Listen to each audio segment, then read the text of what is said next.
Vous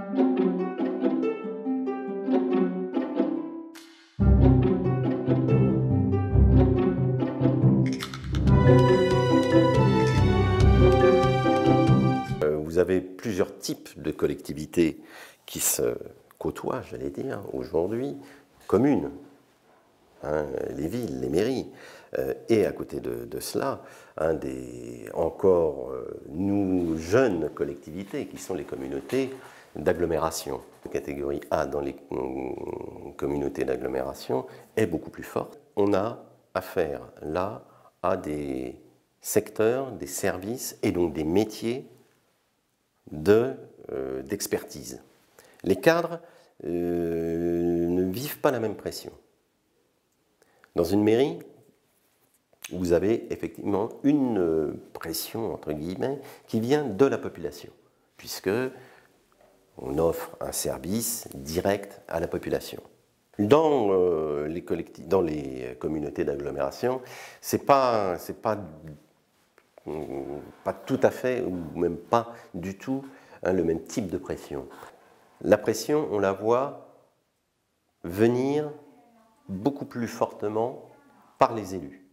La communauté d'agglomération, c'est un peu, je schématise peut-être un peu, mais un prestataire de service. Ne se font pas vraiment dans le sens totalement souhaité par la ville.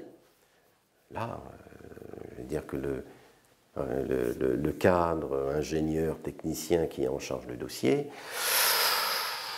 il faut qu'il soit solide. Il y allait avoir dans les mois et années à venir un véritable chamboulement institutionnel. Il va y avoir immanquablement des transferts de compétences entre cette métropole, les villes, des communautés d'agglomération existantes aujourd'hui qui vont disparaître, un accompagnement des choses qui va se faire, et nous, cadres, nous serons en première ligne. Quand on voit le poids que représente la fonction publique en Île-de-France, c'est évident que les résultats nationaux vont être assez fortement marqués par le résultat de l'Île-de-France. Un syndicalisme tel que le prône et le développe la CFDT, il s'inscrit vraiment dans un dialogue et une volonté de co-construire un projet. Et plus que toute autre organisation, je crois que la CFDT aujourd'hui est véritablement reconnue comme étant un partenaire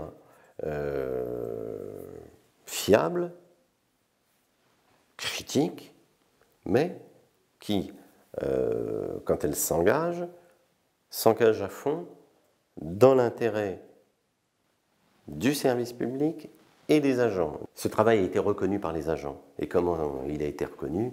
Tout simplement, nous avons fait en une année presque doubler les effectifs de notre section syndicale. Et donc ça représente un poids.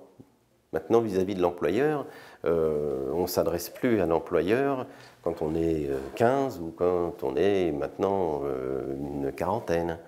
Donc pourquoi voter CFDT? Parce qu'on est une organisation qui localement est proche des agents et qui travaille efficacement.